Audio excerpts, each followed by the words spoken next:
Hello students I am C A Nozer Shroff और आज के इस लेक्चर में मैं आप लोगों को सी ए इंटरमीडिएट मई 2026 एग्जामिनेशंस के लिए जीएसटी के टॉपिक के अंदर जितने भी अमेंडमेंट्स आए हुए हैं वो सारे अमेंडमेंट्स हम आज के इस लेक्चर में कवर करने वाले हैं। तो ये लेक्चर हम लोगों ने उन स्टूडेंट्स के लिए बनाया हुआ है जो जनवरी 2026 की एग्जामिनेशंस में अनसक्सेसफुल रहे हैं और ठीक है उन लोगों को मई 26 के एग्जाम्स के लिए अब अपीयर करना है। इसके अलावा जो हमारे रेगुलर बैच के स्टूडेंट्स हैं उन लोगों को काफी अमेंडमेंट्स हम लोगों ने रेगुलर क्लास में करवाई दिए हैं, पर कुछ रिसेंट लेटेस्ट अमेंडमेंट्स जो आए हुए हैं तो वो भी इसमें कवर किए हुए हैं। तो ये अमेंडमेंट लेक्चर हमारे रेगुलर बैच के जो स्टूडेंट्स हैं उनको भी ये लेक्चर ठीक है स्टडी करना है। तो जो स्टूडेंट्स ने जनवरी 2026 में एग्जाम्स दी है और अनफॉर्चुनेटली वो लोग अनसक्सेसफुल रहे हैं, उन स्टूडेंट्स का मई जनवरी 26 तक उन्होंने जो जीएसटी का ठीक है लॉ पढ़ा हुआ है और उसके बाद वहां से लेके मई 26 में जो एग्जाम है उसमें जितने भी जीएसटी के अंदर अमेंडमेंट्स आए हुए हैं, चाहे वो अमेंडमेंट्स फाइनेंस एक्ट के थ्रू किए गए हो या कोई नोटिफिकेशन या सर्कुलर्स के थ्रू किए गए हो, वो सारे अमेंडमेंट्स हमने इस लेक्चर के अंदर कवर अप किया हुआ है। और जैसे मैंने कहा कि जो हमारे मई 26 के जो रेगुलर बैच के स्टूडेंट्स हैं इसमें से कुछ अमेंडमेंट्स उनके तो हो ही चुके हैं क्लास के अंदर, पर कुछ रीसेंट जो अमेंडमेंट्स आए हैं वो सब इसके अंदर कवर किए हुए हैं। ये जो अमेंडमेंट फाइल है वो इस लेक्चर के डिस्क्रिप्शन बॉक्स में हमने प्रोवाइड कर दी है, तो आप वहां से इसको डाउनलोड कर सकते हैं। नाउ स्टूडेंट्स, एक बहुत ही अच्छी बात यह है कि बहुत सारे अमेंडमेंट्स नहीं है, बहुत ही लिमिटेड बहुत ही कम अमेंडमेंट्स हैं इस बार जीएसटी के अंदर। बहुत ही फटाफट ठीक है अपने ये सारे अमेंडमेंट्स कंप्लीट हो जाएंगे। पर मैं एक और चीज बता दूं, ये जो भी अमेंडमेंट्स हैं वो बहुत इंपॉर्टेंट अमेंडमेंट्स हुए हैं। ठीक है मैं आपको आगे बताऊंगा कि कौन से एकदम इंपॉर्टेंट और मेजर अमेंडमेंट्स हैं। तो आपको इन अमेंडमेंट्स को बराबर स्टडी करना है, इनमें से एग्जाम में क्वेश्चन 100% आपको पूछा जाएगा। चलिए फटाफट हम वन बाय वन ये अमेंडमेंट्स को स्टार्ट कर देते हैं। सबसे पहला अमेंडमेंट ठीक है हुआ है in the chapter of supply under GST. बहुत सिंपल अमेंडमेंट है, बहुत ही बेसिक अमेंडमेंट है और इतना कोई इंपॉर्टेंट अमेंडमेंट नहीं है, पर ठीक है अपने इसको देख लेते हैं। नाउ स्टूडेंट्स, सप्लाई चैप्टर के अंदर अपने ने लोकल अथॉरिटी का डेफिनेशन देखा हुआ था। अब ये जो लोकल अथॉरिटी की डेफिनेशन है ना, इसके अंदर अमेंडमेंट आया हुआ है। लोकल अथॉरिटी की जो डेफिनेशन है इसके अंदर अमेंडमेंट आया हुआ है। क्या अमेंडमेंट है भाई? एक कंफ्यूजन रहता था कि कुछ टाइप की जो गवर्नमेंट अथॉरिटीज हैं, कुछ टाइप के जो गवर्नमेंट बोर्ड्स हैं, क्या वो लोकल अथॉरिटी माने जाएंगे कि नहीं माने जाएंगे। तो वो सब कंफ्यूजन दूर करने के लिए यहाँ पे एक अमेंडमेंट किया गया है। अमेंडमेंट में बहुत सिंपल सी बात इन लोगों ने लिखी है। सबसे पहला अमेंडमेंट ये हुआ है कि भाई लोकल अथॉरिटी में पंचायत आता है, म्यूनिसिपैलिटी आता है, ये सब अपने जानते ही हैं, म्यूनिसिपल कमिटी, जिला परिषद, ये सब पॉइंट्स तो थे ही। पर लास्ट में एक ऐसा लिखा हुआ था कि कोई भी authority which is legally entitled और which is legally entrusted by the central government or state government with the control or management of a municipal or local fund। भाई जिसके भी पास कोई म्यूनिसिपल या लोकल फंड का कंट्रोल है ठीक है, तो वो सब माने जाएंगे लोकल अथॉरिटी। नाउ ठीक है, यहां पे एक नया वर्ड इन लोगों ने इंसर्ट किया फंड करके, म्यूनिसिपल और लोकल फंड ऐसा लिखा था, तो इसकी जगह ऐसा कर दिया कि म्यूनिसिपल फंड या लोकल फंड। ठीक है, तो म्यूनिसिपल के बाद भी फंड वर्ड डाल दिया। ठीक है, और ये म्यूनिसिपल फंड क्या होता है, लोकल फंड क्या होता है, इसकी कोई डेफिनेशन थी नहीं जीएसटी के लॉ के अंदर। गवर्नमेंट ने ये दोनों शब्दों की डेफिनेशन जो है वो यहाँ पे इंसर्ट कर दी है। क्या लिखा इन डेफिनेशन के अंदर कि लोकल फंड मतलब क्या, तो कह रहे हैं कि local fund means any fund under the control और management of an authority of a local self government. इन लोग कह रहे हैं कि अगर कोई लोकल सेल्फ गवर्नमेंट है जिसके कंट्रोल में हमने कोई लोकल फंड दिया हुआ है, क्यों दिया है, फॉर डिस्चार्जिंग सिविक फंक्शंस। ये फंड से उन लोग क्या करते हैं, जो सिविक फंक्शंस होते हैं वो सिविक फंक्शंस उन लोग करते हैं in relation to a panchayat area. देखो ये लोकल फंड जो है ना वो पंचायत एरिया के रिलेशन में होता है, तो पंचायत एरिया जो रूरल एरिया होता है उसके रिलेशन में हमने लोकल फंड जो अथॉरिटी को दिया हुआ है और ठीक है उस अथॉरिटी को पावर दिया है कि वो लोग लेवी कर सकते हैं कोई भी टैक्स, ड्यूटी, टोल, सेस। तो ठीक है ऐसी जो अथॉरिटी है जिसके मैनेजमेंट के अंदर इस टाइप का लोकल फंड हमने दिया है वो माने जाएंगे लोकल अथॉरिटी। ओके बच्चा लोग, तो एक तो ये अमेंडमेंट हुआ है। दूसरा ठीक है म्यूनिसिपल फंड, म्यूनिसिपल फंड का भी डेफिनेशन नहीं था तो वो डाल दिया। अब लोकल फंड जैसा ही सेम डेफिनेशन है म्यूनिसिपल फंड का भी, पर म्यूनिसिपल फंड में ऑब्वियसली इन लोगों ने मेट्रोपॉलिटन एरिया या म्यूनिसिपल एरिया ऐसा लिखा हुआ है instead of the panchayat area. तो ये दो एक्सप्लेनेशन और ये दो डेफिनेशन डालने से जो काफी बार ऐसा होता था कि भाई कुछ कुछ गवर्नमेंट अथॉरिटीज होती थी वो कहते थे कि भाई हम तो लोकल अथॉरिटी माने जाने चाहिए, जबकि देखिए एज पर द डेफिनेशन वो लोकल अथॉरिटी नहीं है। तो गवर्नमेंट ने ये दो डेफिनेशंस डाल के क्लियर कर दिया कि भाई जिनके भी मैनेजमेंट या कंट्रोल के अंदर कोई भी प्रकार का लोकल या म्यूनिसिपल फंड होगा सिर्फ वही गवर्नमेंट अथॉरिटीज माने जाएंगे और उन्हीं को लोकल अथॉरिटी माना जाएगा और उन्हीं को जो जो लोकल अथॉरिटी के प्रोविजन है या जो जो लोकल अथॉरिटी रिलेटेड बेनिफिट्स दिए हैं वो मिलेंगे। तो इस टाइप का लोकल अथॉरिटी की डेफिनेशन में एक अमेंडमेंट हुआ है। हम बढ़ेंगे आगे, ठीक है। Next amendment is in relation to the supply of charge of GST. तो बच्चा लोग चार्ज ऑफ जीएसटी के अंदर अपने ने एक प्रोविजन पढ़ा था सेक्शन 9 सब सेक्शन 5। आपको याद होगा सेक्शन 9 सब सेक्शन 5 जिसके अंदर ये लिखा हुआ है कि गवर्नमेंट कुछ सर्विसेज नोटिफाई करेगा और उन नोटिफाइड सर्विसेज में ना सप्लायर को जीएसटी पे करना है ना रेसिपिएंट को जीएसटी पे करना है, पर अगर वो नोटिफाइड सर्विसेज कोई ई कॉमर्स ऑपरेटर के थ्रू दी गई है तो इस पे जीएसटी जो ई कॉमर्स ऑपरेटर है उसको पे करना होगा। सही बात है। अब ये 9 सब सेक्शन 5 के अंदर अभी तक 5 क्लॉजेस नोटिफाई किए गए थे, पांचों पॉइंट्स हमने पढ़े हुए हैं। अब इसके अंदर बहुत इंपॉर्टेंट अमेंडमेंट हुआ है, एक नया क्लॉज इसके अंदर इंसर्ट किया गया है क्लॉज एफ करके। नाउ ये बहुत इंपॉर्टेंट अमेंडमेंट है, एग्जाम में इसमें से आने के फुल चांसेस है, 100% मैं कहता हूं कि एग्जाम में इसमें से आएगा। सो एक नया क्लॉज इंसर्ट किया सेक्शन 9 सब सेक्शन 5 में और ये नए क्लॉज में क्या लिखा हुआ है, लिखा services by way of local delivery. Government कह रहा है कि अगर आप लोकल डिलीवरी सर्विसेज दे रहे हो और आप लोकल डिलीवरी सर्विसेज कोई ई कॉमर्स ऑपरेटर के थ्रू दे रहे हो तो जो सप्लायर है जो लोकल डिलीवरी सर्विसेज दे रहा है उसको जीएसटी नहीं पे करना है, पर जो ई कॉमर्स ऑपरेटर के थ्रू आपने लोकल डिलीवरी सर्विस दी है उसको इसके ऊपर जीएसटी जो है वो पे करना पड़ेगा। सो लोकल डिलीवरी सर्विसेज का ये पॉइंट जो है वो यहाँ पे इंसर्ट किया गया है, बहुत बड़ा पॉइंट है और इसके अंदर कई सारे अलग अलग एस्पेक्ट्स हैं जो आपको समझने पड़ेंगे। मैं वन बाय वन आपको समझाता जाऊंगा, आप पूरा ध्यान से इसको समझते जाना।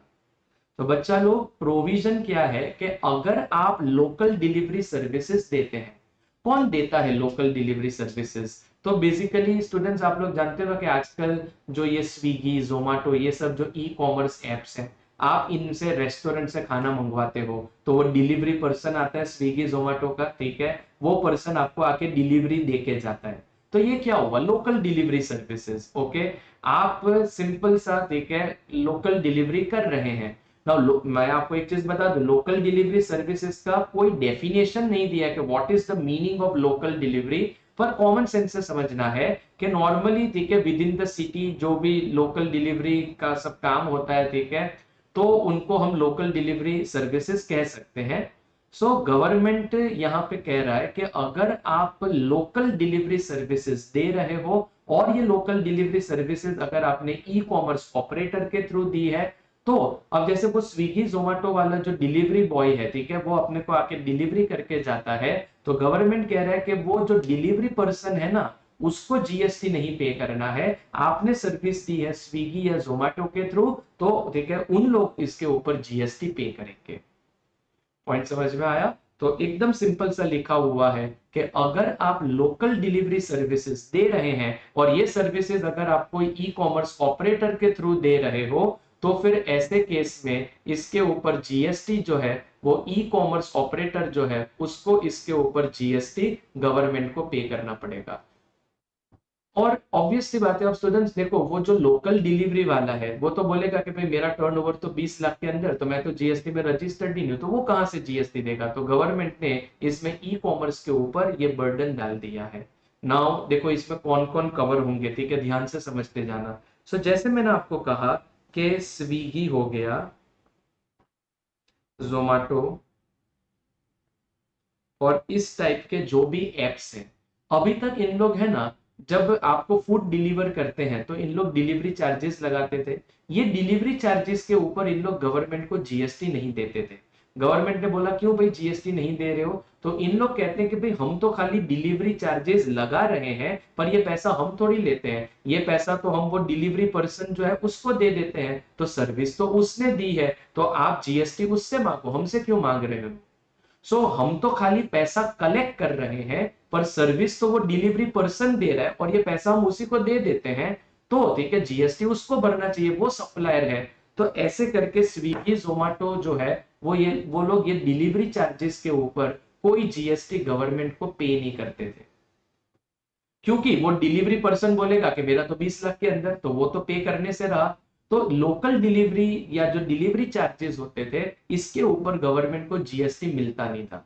पर गवर्नमेंट ने देखा कि नहीं, ये सर्विसेज जब ई कॉमर्स के थ्रू दी जा रही है, तो ई कॉमर्स वाले के पास तो ये डेटा अवेलेबल है, तो फिर देखे अपने ई कॉमर्स से इस पे जीएसटी ले लो, तो अपने को तो एक्स्ट्रा रेवेन्यू मिल जाएगा, और ये लोकल डिलीवरी जो इतना बड़ा एक एरिया है जो अभी तक टैक्स नहीं हो रहा था, तो उस पर रेवेन्यू गवर्नमेंट का आना स्टार्ट हो जाएगा।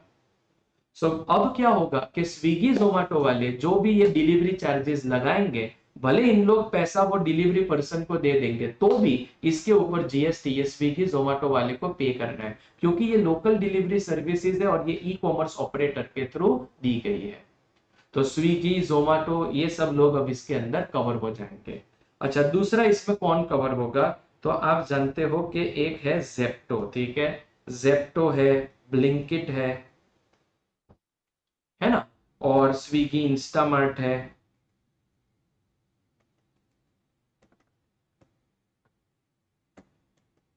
नाउ इस टाइप के जो ये सब एप्स हैं, इन लोग भी लोकल डिलीवरी सर्विसेज देते हैं, और इन लोग, अच्छा ये स्विगी जोमेटो ये जेप्टो वगैरह ये लोग, ठीक है, आजकल एक वर्ड चल रहा है गिग वर्कर्स करके, तो इन लोग अपनी सर्विस देते हैं through this gig workers, okay. और इन लोग कहते हैं कि भाई हम भले डिलीवरी चार्ज लगा रहे हैं, पर पैसा तो वो वर्कर को हम दे रहे हैं, एंड देयरफॉर हम क्यों इसमें जीएसटी दें।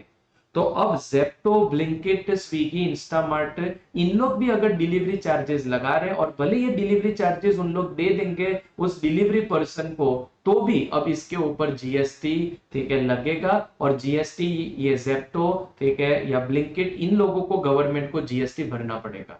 आपने शायद बीच में न्यूज में देखा भी होगा कि अब से जो डिलीवरी चार्जेस हैं, ठीक है, वो सब महंगे होने वाले। महंगे क्यों होने वाले, क्योंकि अभी तक इन लोग इसके ऊपर जीएसटी देते नहीं थे, और अब ठीक है इसके ऊपर जीएसटी जो है वो पे करना पड़ेगा। तो जेप्टो, ब्लिंकिट, स्विगी, इंस्टामार्ट, ये सब लोग जो गिग वर्कर्स के थ्रू इस प्रकार की सर्विसेज दे रहे हैं, तो ठीक है इन लोगों को इसके ऊपर जीएसटी जो है वो गवर्नमेंट को पे करना पड़ेगा, ओके। अच्छा, तीसरा तीसरा इसके अंदर कवर होगा पोर्टर, ठीक है, या पोर्टर जैसा ही एक ऐप है डंजो या शैडोफैक्स,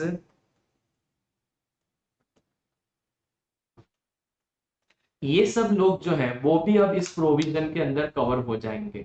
नाउ स्टूडेंट्स, पोर्टर वाला जो है ना, वो अभी तक गवर्नमेंट को जीएसटी नहीं दे रहा था, क्योंकि पोर्टर वाला क्या बोलता है कि भाई हमारे पोर्टल पे, ठीक है, ये सब डिलीवरी वाले जो है, टेम्पो वाले जो है, वो लोग रजिस्टर होते हैं, हमारे पोर्टल के थ्रू बुकिंग आता है, पर सर्विस हम थोड़ी दे रहे हैं, सर्विस तो वो टेम्पो वाला दे रहा है, वो डिलीवरी वाला दे रहा है, तो जीएसटी तो सप्लायर तो वो हुआ, तो जीएसटी उसको भरना चाहिए। और वो टेम्पो वाला या डिलीवरी वाला बोलता है कि भाई मैं तो 20 लाख के अंदर, तो मैं कहां से जीएसटी पे करूं। तो ये पोर्टर वाले जो है, ठीक है, ये लोग भी अभी तक जीएसटी नहीं दे रहे थे, अब लोकल डिलीवरी के अंदर ये लोग भी कवर हो जाएंगे। इन लोग भी क्या करते हैं, डिलीवरी करते हैं, यहां से वहां चीजें पहुंचाते हैं, और नो डाउट भले ये सर्विस सप्लायर दे रहा है, पर ये सर्विस इनके ऐप के थ्रू दी गई है, तो अब ई कॉमर्स ऑपरेटर को इसके ऊपर जीएसटी भरना पड़ेगा। गवर्नमेंट ने, है ना, ये बहुत बड़ा पॉइंट बनाया, ठीक है, और ये एक बहुत बड़ा एरिया था, ठीक है, जहां पे गवर्नमेंट को जीएसटी मिल नहीं रहा था, but now with this provision, ठीक है, गवर्नमेंट अब इन सब के ऊपर जीएसटी जो है वो लगा देगा, ओके। और ध्यान रखिएगा कि ये अमेंडमेंट हुआ है 22 सितंबर 2025 से। तो पोर्टर, डंसो, शैडोफैक्स, अब इस टाइप के जो ई कॉमर्स एप्स हैं, इन लोगों को भी जो डिलीवरी चार्जेस वगैरह है, इसके ऊपर जीएसटी देना पड़ेगा गवर्नमेंट को, ओके। एंड एक और लोग इसके अंदर कवर हो गए, ठीक है, Amazon, फ्लिपकार्ट,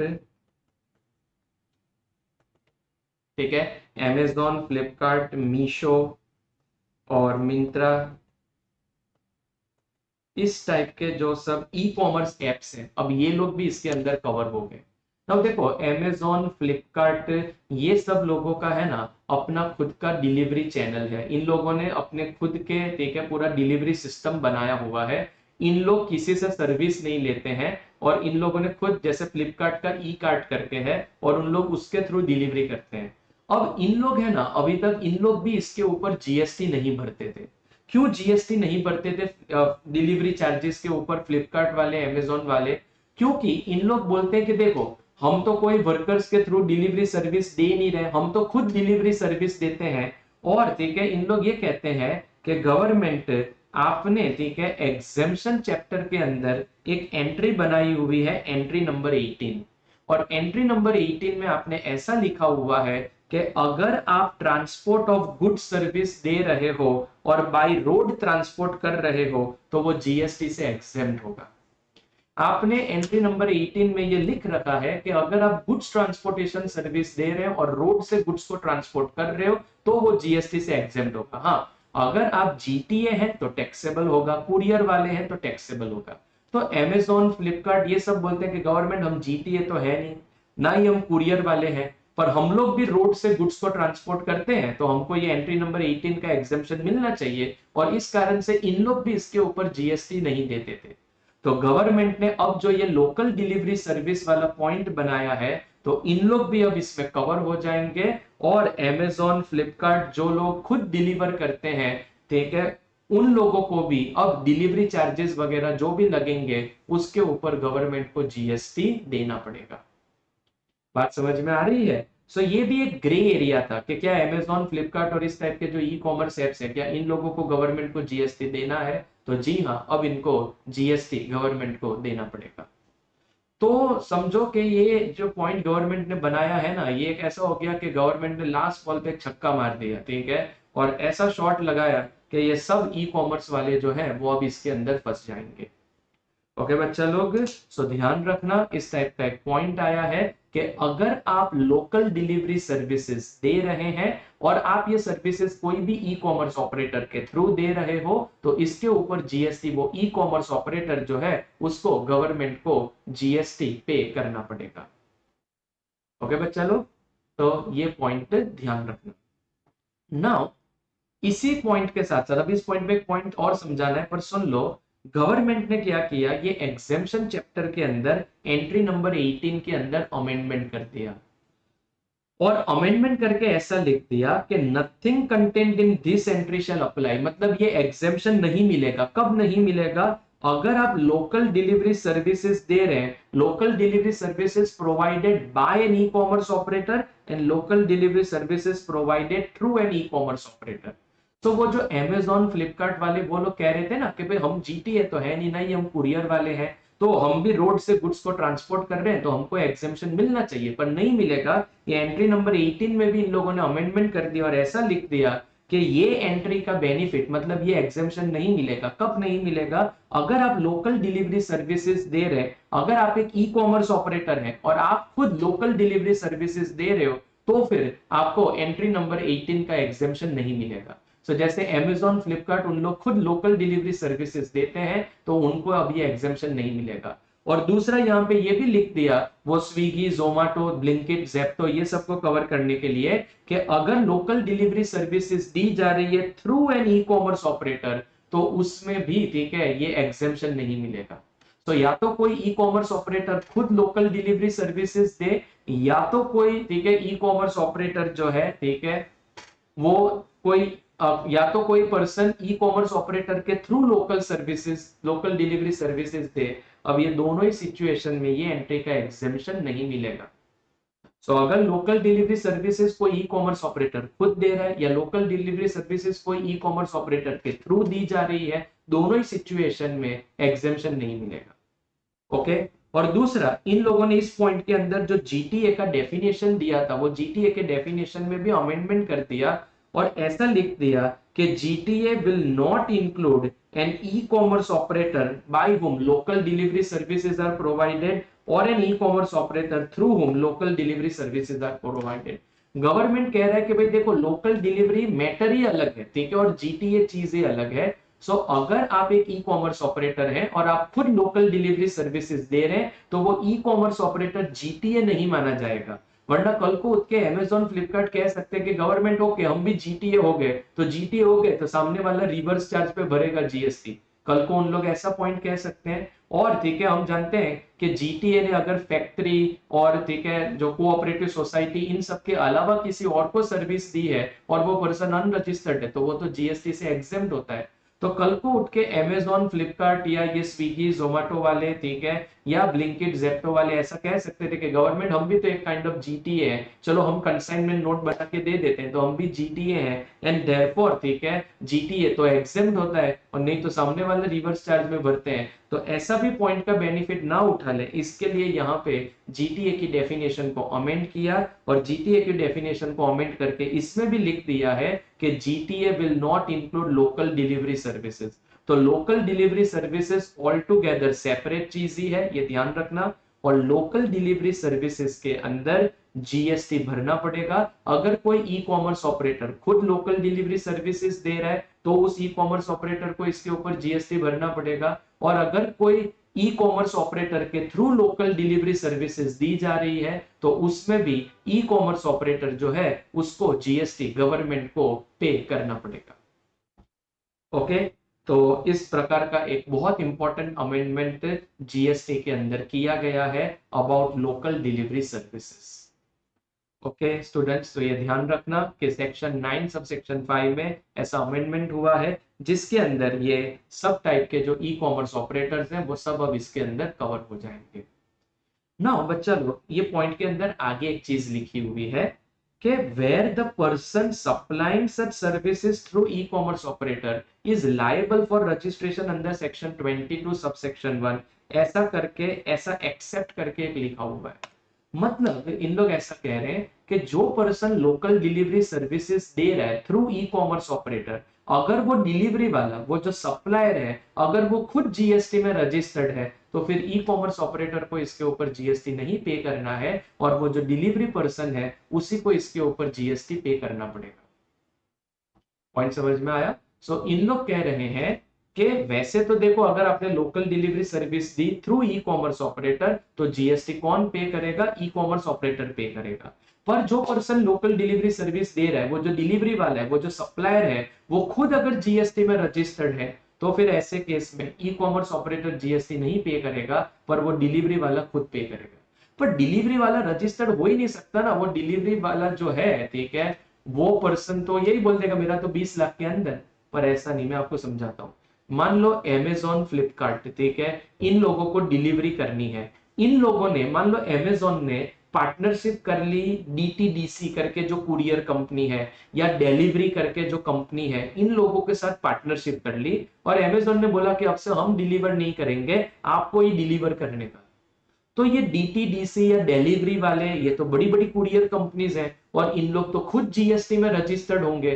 तो अगर ठीक है या जेप्टो ब्लिंकिट वाले इन लोगों ने अगर ऐसी बड़ी बड़ी कंपनीज के साथ टाई अप कर लिया डिलीवरी के लिए तो ठीक है तब ये पॉइंट लगेगा कि अगर सर्विसेज आपने ई कॉमर्स ऑपरेटर के थ्रू दी है पर अगर वो सप्लायर जो सर्विस दे रहा है वो खुद अगर जीएसटी में रजिस्टर्ड है तो फिर ऐसे केस में वो सप्लायर को ही इसके ऊपर जीएसटी पे करना पड़ेगा और ई कॉमर्स ऑपरेटर इसके ऊपर जीएसटी नहीं पे करेगा। बात समझ में आई? सो ध्यान रखिएगा इस टाइप का एक अमेंडमेंट जीएसटी के अंदर किया गया है। It's a very important amendment about local delivery services. उम्मीद करता हूं कि आपको ये पूरा अमेंडमेंट क्लियर हुआ होगा। ओके बच्चा लोग चलिए आगे बढ़ते हैं। Now students, charge of GST chapter के अंदर ही एक अमेंडमेंट और हुआ है। आप लोगों ने अपने लोगों ने वो रिवर्स चार्ज मैकेनिज्म वाला पॉइंट पढ़ा था सेक्शन 9 सब सेक्शन 3 जिसमें हमने कई सारे पॉइंट्स देखे हुए हैं जहां पे रिवर्स चार्ज पे रिसिपिएंट को जीएसटी पे करना है। अब आपको याद होगा कि वो टेबल के एंड में अपने ने एक चार्ट बनाया हुआ है जिसके अंदर हमने ये लिखा हुआ है कि जीटीए सर्विस के केस में कब जीटीए को फॉरवर्ड चार्ज पे जीएसटी पे करना पड़ेगा और कब रिवर्स चार्ज मैकेनिज्म, उसका डायग्राम बनाया हुआ है, जिसमें एक पॉइंट था कि अगर जीटीए को आईटीसी लेना है और वो चाहता है कि मैं खुद फॉरवर्ड चार्ज पे जीएसटी पे करूं, तो फिर जीटीए को, ठीक है, 12% जीएसटी चार्ज करना पड़ेगा बिल के अंदर। नाउ ये जो 12% है ना, देखो यहाँ पे मैंने लिखा है कि जब जीटीए फॉरवर्ड चार्ज पे, देखो where GTA wishes to avail ITC, जब जीटीए कहता है कि नहीं मैं तो आईटीसी लूंगा और मैं फॉरवर्ड चार्ज पे ही चार्ज करूंगा, तो फिर उसको फॉरवर्ड चार्ज पे 12% चार्ज करना था। अब ये 12% का रेट निकल गया है और 12% की जगह 18% का रेट आ गया है। सो आपको क्या करना है, वो जो डायग्राम, वो जो चार्ट हमने दिया था, वहां पे 12% की जगह 18% कर देना है। ओके, और याद रखना है, अच्छा देखो, जब जीटी आईटीसी नहीं लेता है और रिवर्स चार्ज पे रिसिपिएंट ही, ठीक है, गवर्नमेंट को जीएसटी पे करते हैं, तो ऐसे सब केस में हमने लिखा था कि फिर ऐसे केस में 5% का रेट लगेगा, तो वो तो अभी भी वही है, वो तो 5% ही है। सो जीटीए मान लो आईटीसी नहीं लेता है, फिर भी उसके पास दो चॉइस होती है कि या तो फॉरवर्ड चार्ज या रिवर्स चार्ज। अब अगर वो आईटीसी नहीं ले रहा है और फिर फॉरवर्ड चार्ज हो के रिवर्स चार्ज हो, उसमें तो 5% ही पहले अपनी बुक में लिखा हुआ है और वो अभी भी 5% ही रहेगा। पर जहां पे जीटीए फुल आईटीसी लेना चाहता है और ठीक है वो फॉरवर्ड, तो फिर वो फॉरवर्ड चार्ज का ही ऑप्शन लेना पड़ेगा, और वहां जो पहले 12% था, वो 12% का चेंज होके कितना हो गया है, 18% हो गया है। ओके। तो इस प्रकार का अमेंडमेंट, ठीक है, अपना किया गया है जीएसटी के अंदर। आगे बढ़ते हैं बच्चा लोग। अच्छा, दूसरा, वो डायग्राम के बाद, रिवर्स चार्ज वाले वही डायग्राम के बाद नेक्स्ट डायग्राम में आपको पता है कि आपने ने renting of motor vehicle service वाला भी एक चार्ट दिया हुआ है, जिसके अंदर अपने ने ये लिखा था कि जो लोग renting of motor vehicle service देते हैं, ठीक है, उसको अगेन दो डिसीजन लेना होता है कि या तो वो लिमिटेड आईटीसी लेगा या वो फुल आईटीसी लेगा। अगर लिमिटेड आईटीसी लेगा, ठीक है, तो उसमें हमने देखा था कि अगेन या तो फॉरवर्ड चार्ज भी आ सकता है या रिवर्स चार्ज भी आ सकता है। देखो, supplier is other than body corporate and recipient is body corporate, जब ये दोनों कंडीशन फुलफिल हो जाए तो रेंटिंग ऑफ मोटर व्हीकल में रिवर्स चार्ज आएगा, और ऐसे केस में, ठीक है, रिवर्स चार्ज पे 5% जीएसटी पे करना है। पर रेंटिंग ऑफ मोटर व्हीकल में जहां सप्लायर इज बॉडी कॉर्पोरेट या recipient is other than body corporate, ऐसा कुछ हो जाए, तो उसमें फॉरवर्ड चार्ज पे जो पर्सन मोटर व्हीकल रेंट पे दे रहा है उसी को भरना होता है। ओके, नाउ मैं आपको पॉइंट समझा रहा हूँ, पॉइंट सिंपल है, मैं तो खाली आपको ये सब याद करवा रहा हूँ, ठीक है, वो आप बुक में आराम से देख लेना। पॉइंट यहाँ पे ये है कि जो लोग renting of motor vehicle service देते हैं, उनके पास अगेन दो चॉइस होती है। एक चॉइस ये है कि या तो वो पर्सन लिमिटेड आईटीसी ले सकता है या फुल आईटीसी ले सकता है। अगर लिमिटेड आईटीसी लेता है तो उसमें फॉरवर्ड चार्ज, रिवर्स चार्ज कुछ भी आ सकता है, और उसमें तो 5% रेट पहले भी था, अभी भी 5% भी है। पर ठीक है, जहां पे वो मोटर व्हीकल जो रेंट पे दे रहा है वो बोलता है कि मेरे को तो फुल आईटीसी लेना है, फुल आईटीसी लेना है, तो फिर फॉरवर्ड चार्ज ही हमेशा आएगा, जिसमें पहले 12% का रेट हुआ करता था, अब वो 12% निकल के 18% हो गया।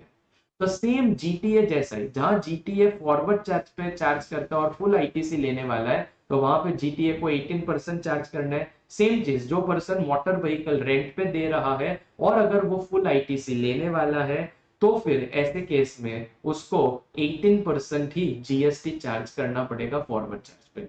तो ये दो जो परसेंटेज 12% थे, वो रिवाइज होके कितने हो गए हैं, 18% हो गए। क्योंकि अब आपको पता होगा कि गवर्नमेंट ने, है ना, 12% कैटेगरी जो था ना रेट का, वो हटा ही दिया है। अभी गवर्नमेंट ने मेजोरिटी चीजें 5% या 18% के अंदर कवर करती है। इनफैक्ट जो 28% का जीएसटी का रेट था, उसको भी हटा के अब सीधा 40% रेट कर दिया है, और 28% में जो कई सारी चीजें थी उनको घटा के 18% के रेट पे ले आए। सो गवर्नमेंट ने इस टाइप के चेंजेस किए हैं। तो मेरा ये मानना है कि जब आपको इस बार एग्जाम में सम्स आएंगे ना, या तो सम में रेट ऑफ जीएसटी 5% होगा या 18% होगा। 12% और 28% वाले सम्स इंस्टीट्यूट मोस्टली आपको एग्जाम में नहीं देगा। ओके, सो ये ध्यान रखिएगा कि इस प्रकार का अमेंडमेंट हुआ है चार्ज ऑफ जीएसटी चैप्टर के अंदर। ओके बच्चा लोग, चलिए let's move ahead. Now students, आगे बढ़ते हैं। अब आगे आ रहा है amendments of exemption chapter. Exemption chapter में क्या अमेंडमेंट्स हुए हैं, ध्यान रखिएगा। ये सारे ही अमेंडमेंट्स 22 सितंबर 2025 से किए गए हैं। अब एक अमेंडमेंट पे एग्जेम्पशन वाला, वो लोकल डिलीवरी वाला मैंने आपको बता ही दिया। अब दूसरा इंपॉर्टेंट अमेंडमेंट आपको बता देता हूं, and that is life insurance services. Now students ध्यान रखिएगा, लोकल डिलीवरी सर्विस वाला अमेंडमेंट इंपॉर्टेंट अमेंडमेंट है, ओके। और अब ये दूसरा इंपॉर्टेंट अमेंडमेंट आ रहा है लाइफ इंश्योरेंस सर्विसेज। आपको याद होगा 15 अगस्त आजादी के दिन, ठीक है, मोदी जी ने लाल किले से ऐलान किया था कि हम लोग हमारे देश में जीएसटी में बहुत सारे रिलीफ, ठीक है, आने वाले कुछ दिनों में देने वाले हैं। And based on that announcement, ठीक है, 22 सितंबर 2025 से गवर्नमेंट ने एक बहुत बड़ा रिलीफ दिया, जो आम आदमी के लिए एक बहुत बड़ा बेनिफिट हम कह सकते हैं। गवर्नमेंट ने ये बोला कि लाइफ इंश्योरेंस प्रीमियम जो अभी तक जीएसटी में टैक्सेबल हुआ करता था, अब से वो जीएसटी से एग्जेम्प्ट किया जा रहा है। आप कोई भी लाइफ इंश्योरेंस पॉलिसी लो, चाहे एलआईसी से लो, चाहे एचडीएफसी से लो, चाहे आईसीआईसीआई से लो, चाहे एसबीआई से लो, किसी से भी लो, अगर आप लाइफ इंश्योरेंस पॉलिसी ले रहे हैं तो लाइफ इंश्योरेंस पॉलिसी का जो भी प्रीमियम होगा वो प्रीमियम पे कोई भी जीएसटी नहीं लगेगा। और जिन लोगों ने लाइफ इंश्योरेंस पॉलिसीज ऑलरेडी पहले ली हुई है और अभी उनका आगे जब भी रिन्यूअल प्रीमियम आएगा उसके ऊपर कोई जीएसटी नहीं लगेगा। तो ये बहुत बड़ा बेनिफिट गवर्नमेंट ने दिया, ठीक है, क्योंकि पार्लियामेंट में ये बात उठी थी कि गवर्नमेंट को लाइफ इंश्योरेंस के ऊपर जीएसटी नहीं लगाना चाहिए, क्योंकि वैसे भी लाइफ इंश्योरेंस इंडिया में जितना लोगों को लेना चाहिए उतना लोग ले नहीं रहे इसका बेनिफिट। तो इसको प्रमोट करने के लिए, ठीक है, और अननेसेसरी बर्डन क्यों डालने का, ठीक है, आम आदमी के ऊपर। तो इस प्रकार के कुछ सुझाव पार्लियामेंट में दिए गए थे। गवर्नमेंट बीइंग वेरी कंस्ट्रक्टिव, ठीक है, उन्होंने ये एक्सेप्ट किया सजेशन और तुरंत, ठीक है, इस टाइप का एक अमेंडमेंट जो है वो लॉ के अंदर कर दिया गया है। तो ध्यान रखना है कि अच्छा, पहले हमने देखा था कि कुछ लाइफ इंश्योरेंस स्कीम्स थी, लाइक जन आरोग्य बीमा योजना, आम आदमी बीमा योजना, वो सब एग्जेम्प्ट हो गए, ऐसा करके हमने देखा था। वो एंट्री भले अपनी जगह पे रहेगी। अब यहाँ पे एक नई एंट्री आ गई कि कोई भी लाइफ इंश्योरेंस पॉलिसी अब लोगे वो सब जीएसटी से एग्जेम्प्ट हो जाएगा, ओके। तो ये ध्यान रखिएगा। सो देखो लिखा, services of life insurance business shall be exempt. पर देखो लिखा कि where the insured is not a group, मतलब इन लोग कह रहे हैं कि अगर इंडिविजुअल लाइफ इंश्योरेंस पॉलिसी है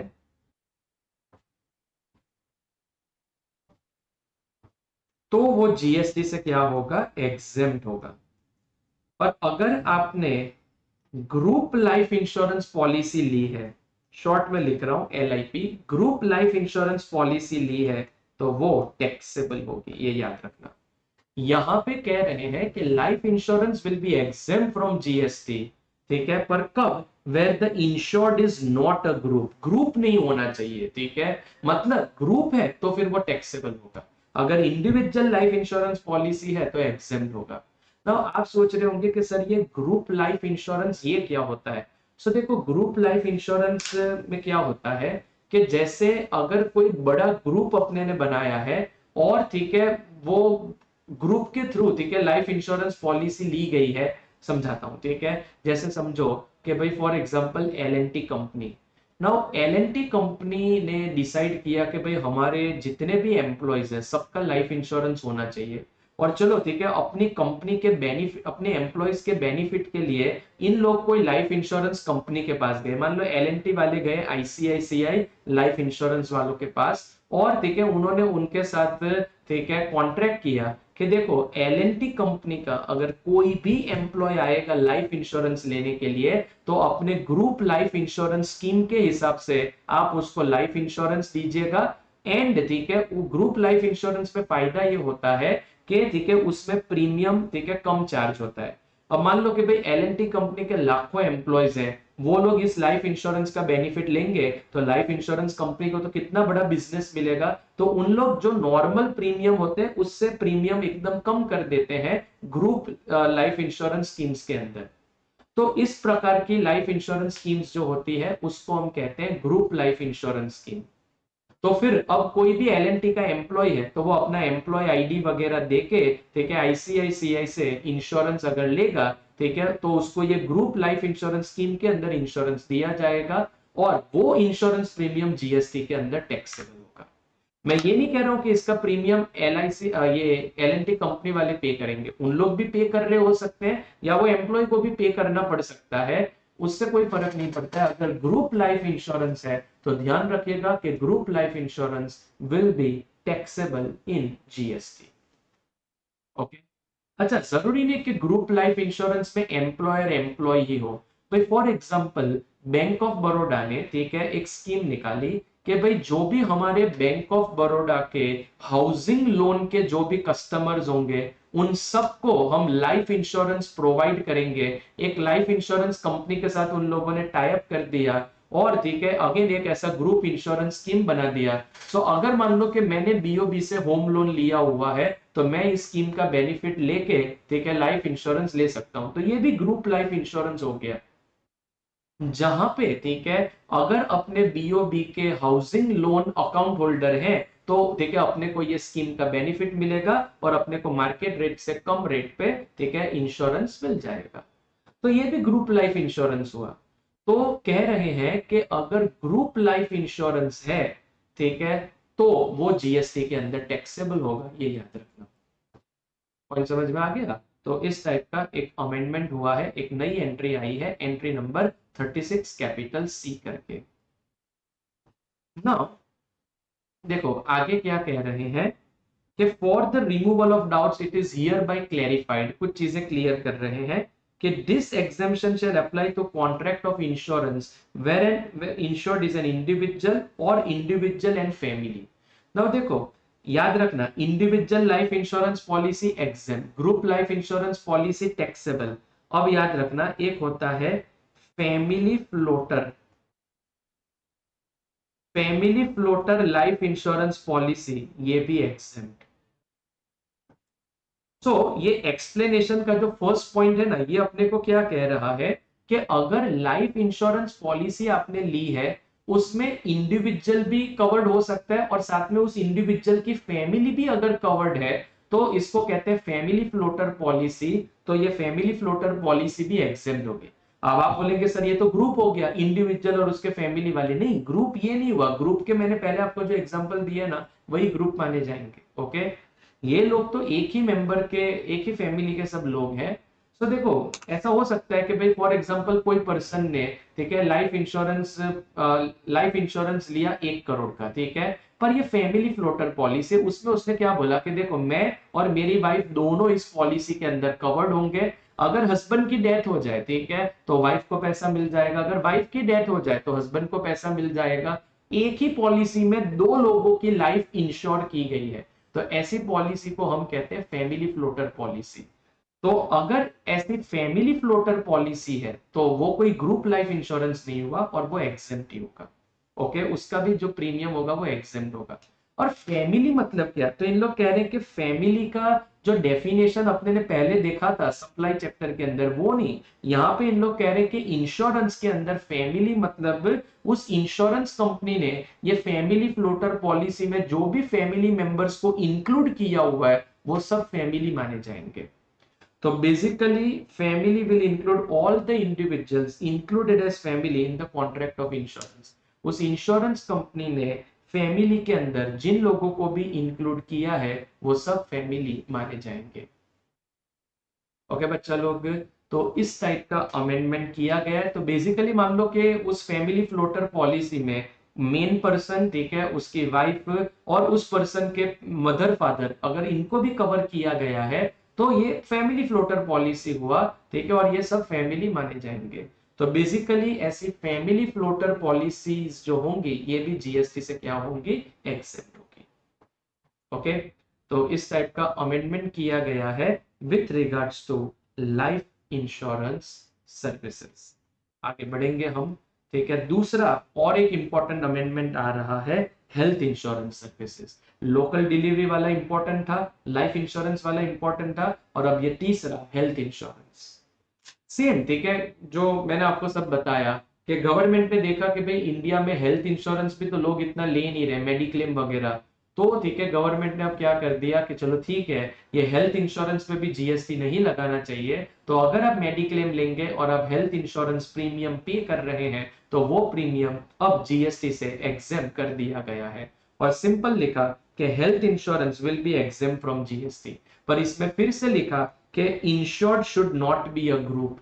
अगर ग्रुप हेल्थ इंश्योरेंस है तो फिर वो जीएसटी के अंदर टैक्सेबल होगा। ओके, जैसे आईसीएआई ने अपने मेंबर्स और अपने स्टूडेंट्स के लिए ऐसा ग्रुप हेल्थ इंश्योरेंस स्कीम बनाया हुआ है, जिसके अंदर ठीक है जो कंपनी के साथ आईसीआई ने टाई अप किया हुआ है, अगर आप उस कंपनी से ठीक है हेल्थ इंश्योरेंस लेंगे और आप उसमें मेंशन करेंगे कि आप आईसीआई के मेंबर हैं, तो ऐसे केस में आपको ग्रुप हेल्थ इंश्योरेंस स्कीम के हिसाब से इंश्योरेंस दिया जाएगा, जिसके terms and conditions obviously ICI ने और उस इंश्योरेंस कंपनी ने पहले से डिसाइड किए होते हैं, तो उस हिसाब से वो इंश्योरेंस दिया जाता है एंड ऑब्वियसली मार्केट रेट से कम प्रीमियम में उसमें काम हो जाता है। तो अगर ऐसा ग्रुप हेल्थ इंश्योरेंस स्कीम है तो वो तो टैक्सेबल होगा, उसका जो प्रीमियम होगा उस पर जीएसटी लगेगा। पर अगर आपने इंडिविजुअल हेल्थ इंश्योरेंस पॉलिसी ली हुई है तो वो जीएसटी से एक्सेप्ट होगा।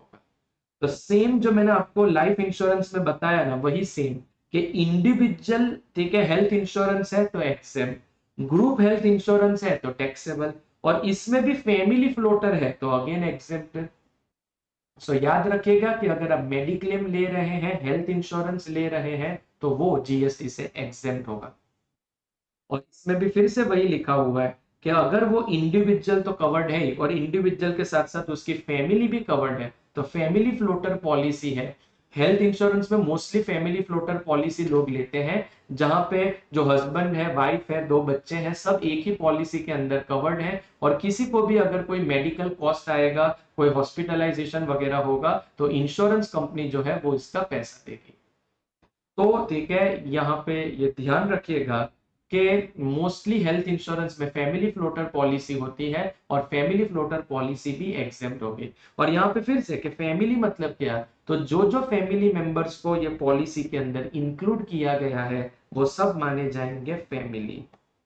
ओके, जो जो पॉलिसी होल्डर्स हैं जिनको इस पॉलिसी के अंदर इंक्लूड किया गया एज अ फैमिली, वो सब माने जाएंगे फैमिली यहाँ पे।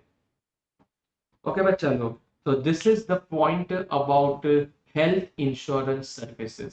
और हेल्थ इंश्योरेंस सर्विसेज जो है वो भी जीएसटी से क्या किया गया है, एग्जेम किया गया है। पर याद रखना, ग्रुप लाइफ इंश्योरेंस होगा या ग्रुप हेल्थ इंश्योरेंस होगा तो वो टैक्सेबल होगा। ओके, नाउ कब से हम ये कह रहे हैं कि ग्रुप ग्रुप, तो ये ग्रुप मतलब क्या, ठीक है। सो यहाँ पे कह रहे हैं कि ग्रुप मीन्स ग्रुप, इन लोग कह रहे हैं। अब बोलो, ये तो हमको भी पता है। इन लोग कह रहे हैं कि group means group of persons, कुछ पर्संस का group who join together with commonality of purpose, कुछ लोगों का ग्रुप जो एक दूसरे से कोई पर्पस से जुड़े हुए हैं, अदर देन अवेलिंग इंश्योरेंस। और वो पर्पस ये नहीं है कि इन लोग खास इंश्योरेंस लेने के लिए ये ग्रुप बनाए, नहीं, पहले से उन लोग कोई कारण से जुड़े हुए हैं। जैसे मैंने आपको बताया कि आप बीओबी और बीओबी के जो भी हाउसिंग लोन के अकाउंट होल्डर्स हैं उनके लिए, तो वो सब एक दूसरे से पहले से जुड़े हुए हैं, सब लोग बीओबी के हाउसिंग लोन के अकाउंट होल्डर्स हैं। या आईसीआई और उनके जो मेंबर्स हैं, ठीक है, तो वो आईसीआई के मेंबर्स क्योंकि एक ही इंस्टीट्यूट को बिलोंग करते हैं, तो वो लोग एक दूसरे से जुड़े हुए हैं, तो ये क्या माने जाएंगे, ग्रुप माने जाएंगे। और इन लोग कह रहे हैं इंक्लूड्स, सो ये लोग खास कोई इंश्योरेंस लेने के लिए ग्रुप नहीं बना हुआ है। ओके, ऐसा इन लोग कह रहे हैं। और कह रहे हैं कि group will include employer employee groups. इन लोग कह रहे हैं कि एम्प्लॉयर एम्प्लॉय ग्रुप्स हो सकते हैं। मैंने जो आपको एग्जांपल दिया एलएनटी कंपनी और उनके एम्प्लॉयज, तो एम्प्लॉयर एम्प्लॉय ग्रुप हो सकता है जहां पे ठीक है पॉलिसी जो है वो मास्टर या ग्रुप पॉलिसी होल्डर, मतलब जैसे एलएनटी कंपनी है तो उनके नाम पे पॉलिसी इश्यू की जाएगी, और जो पॉलिसी और जो भी ठीक है उस ग्रुप के मेंबर्स हैं वो उसका लाभ ले सकते हैं। सो कह रहे हैं कि एम्प्लॉयर एम्प्लॉय ग्रुप्स भी इसके अंदर आएंगे, where an employer employ relationship exist between the master policy holder. Master policy holder मतलब एलएनटी कंपनी, जिन्होंने उस इंश्योरेंस कंपनी के साथ ठीक है टाई अप किया होगा और पॉलिसी के टर्म्स एंड कंडीशंस डिसाइड किए होंगे। तो जो ये मास्टर पॉलिसी होल्डर है और जो मेंबर है इस ग्रुप का, जो इस पॉलिसी का बेनिफिट लेगा, तो उनके बीच में एम्प्लॉयर एम्प्लॉय रिलेशनशिप है, तो ये ग्रुप माने जाएंगे। या तो नॉन एम्प्लॉयर एम्प्लॉय ग्रुप भी हो सकते हैं, जरूरी नहीं कि एम्प्लॉयर एम्प्लॉय ग्रुप से हो, जो मैंने आपको एग्जांपल दिया बीओबी और उनके ठीक है अकाउंट होल्डर्स और आईसीआई और उनके मेंबर्स। तो नॉन एम्प्लॉयर एम्प्लॉय ग्रुप्स भी हो सकते हैं जहां पे क्लियर रिलेशनशिप उनके बीच में एग्जिस्ट करता है, अदर देन ठीक है इंश्योरेंस, इंश्योरेंस के अलावा there is a clear relationship between again the master और the group policy holder and the member. तो ठीक है ऐसे इसको ये मीनिंग होता है ग्रुप का। उम्मीद करता हूं समझ में आ रहा होगा ठीक है the meaning of the word group.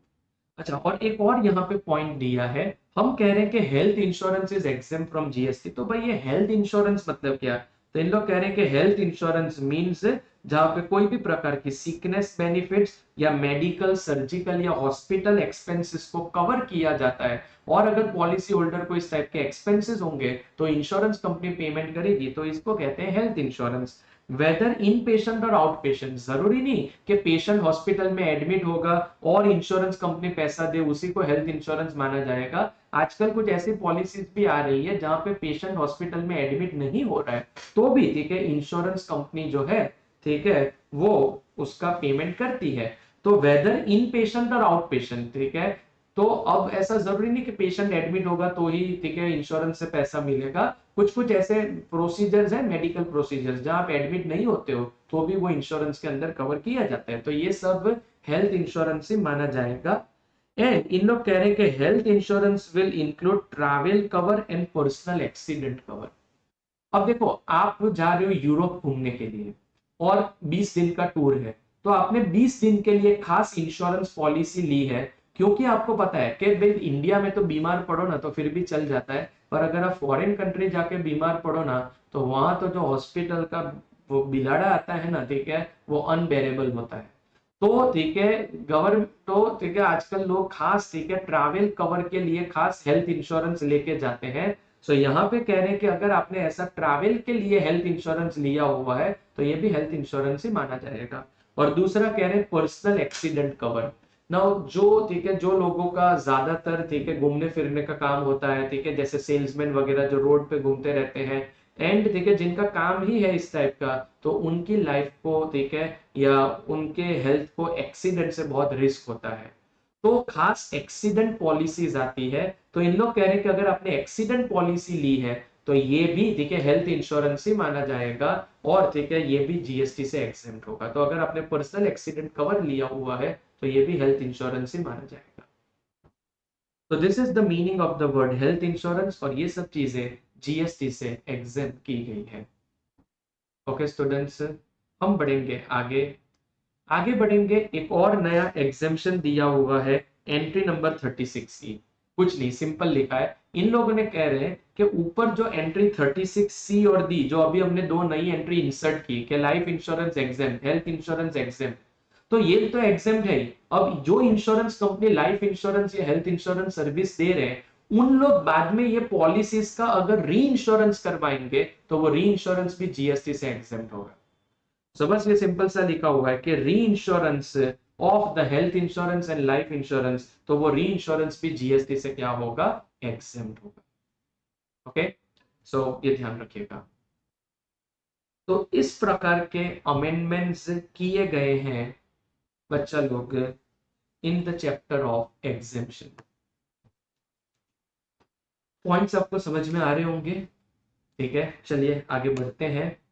अब बच्चा लोग नेक्स्ट अमेंडमेंट आ रहा है टाइम ऑफ सप्लाई चैप्टर के अंदर।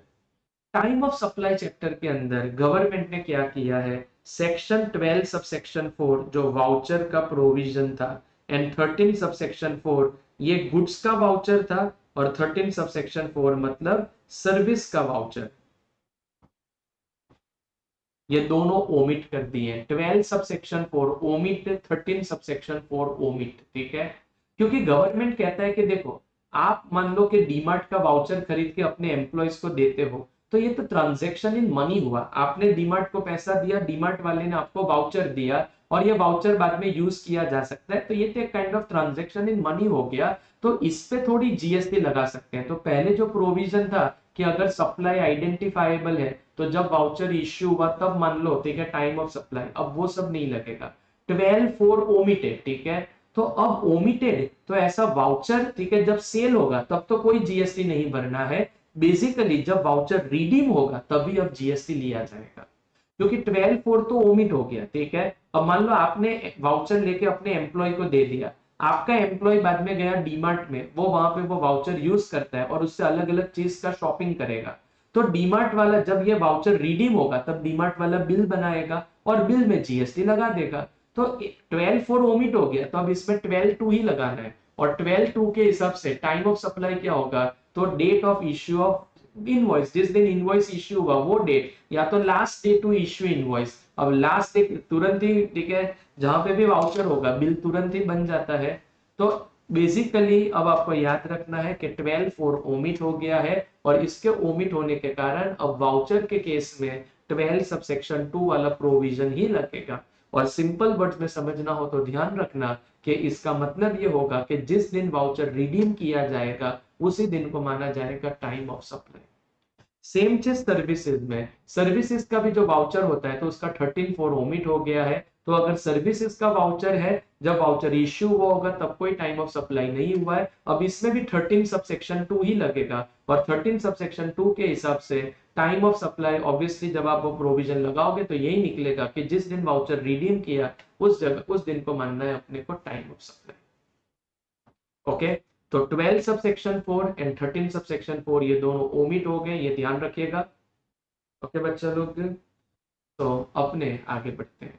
अच्छा, ये 12(4) और 13(4) के अंदर, 12(4) के अंदर मैंने अपनी बुक में कुछ चार्ट्स दिए हैं, वाउचर के कुछ सर्कुलर्स हैं गवर्नमेंट ने दिए हुए, वो हमने चार्ट फॉर्म में दिए हुए हैं, वो तो आपको पढ़ने हैं, ठीक है। खाली 12(4) का प्रोविजन ओमिट हुआ है, पर उसके बाद जो वो चार्ट दिए हुए हैं वो चार्ट को आपको जरूर पढ़ना है, ठीक है। वो चार्ट को आपको चाटना है, मतलब पढ़ना है, ठीक है। सो ये ध्यान रखिएगा। चलिए आगे बढ़ते हैं। अब बच्चा लोग, नेक्स्ट जो अमेंडमेंट आ रहा है वो है वैल्यू ऑफ सप्लाई चैप्टर के अंदर एक सर्कुलर आया हुआ है। ये सर्कुलर है अबाउट पोस्ट सप्लाई डिस्काउंट्स के बारे में।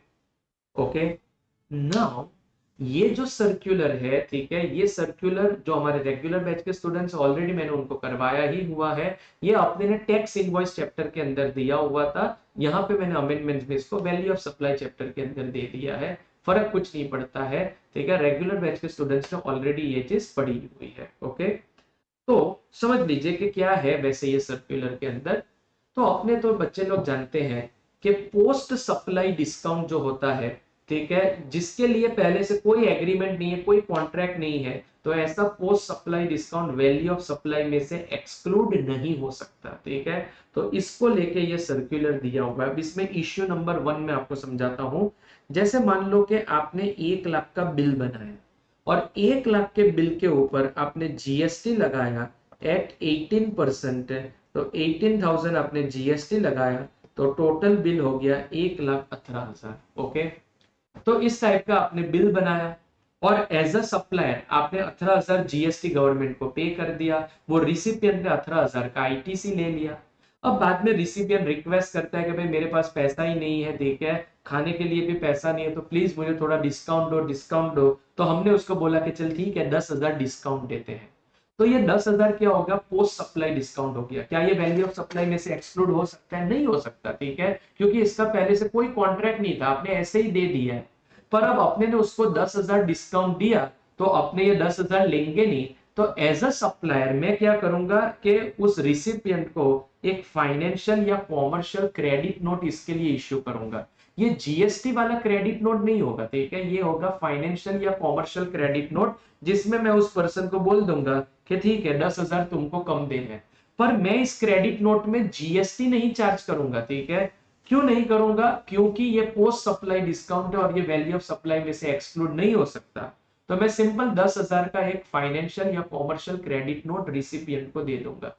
नाउ यहां सवाल ये उठा कि रिसिपिएंट को अल्टीमेटली ये 10,000 डिस्काउंट तो मिला ही है, तो क्या रिसिपिएंट को ये पूरा 18,000 का आईटीसी मिलेगा कि आईटीसी कम मिलेगा? तो ये सर्कुलर का पहला पॉइंट यही क्लियर कर रहा है कि देखो ये 10,000 वैल्यू ऑफ सप्लाई में से एक्सक्लूड तो हुआ नहीं, and as a supplier, supplier ने पूरा 18,000 गवर्नमेंट को जीएसटी दिया भी है, तो रिसिपिएंट को भी पूरा 18,000 का आईटीसी मिल जाएगा। सो रिसिपिएंट को ठीक है भले 10,000 डिस्काउंट मिला है but recipient will get the full ITC. आप देखेंगे इस सर्कुलर में आगे ठीक है सब लिखा हुआ है कि इट इज क्लैरिफाइड कि recipient will not be required to reverse the ITC. उसने पहले 18,000 आईटीसी लिया होगा, वो सही लिया, उसको उसको रिवर्स करने की कोई जरूरत नहीं है। ओके, सो ये पॉइंट है इसके अंदर। आगे बढ़ते हैं। इस सर्कुलर के अंदर सेकंड पॉइंट ना, सेकंड पॉइंट भी बड़ा अच्छा पॉइंट है, ठीक है, ध्यान से समझिएगा कि मान लीजिए कि आप मैन्युफैक्चरर हैं, आपने 1 लाख का प्रोडक्ट बेचा अपने डीलर को और 1 लाख के ऊपर 18% जीएसटी चार्ज किया, तो आपके डीलर को ये प्रोडक्ट मिल गया। अब जीएसटी को तो हम कॉस्ट नहीं मानेंगे क्योंकि इसका तो हमको आईटीसी मिलने वाला है, तो आपके डीलर ने 1 लाख रुपया कॉस्ट माना और ये प्रोडक्ट अब आपका डीलर 20% प्रॉफिट चार्ज करके 1,20,000 में बेचना चाहता है, पर सेल हो ही नहीं रहा है, बहुत महंगा प्राइस हो गया, ठीक है, ये प्रोडक्ट सेल ही नहीं हो रहा है।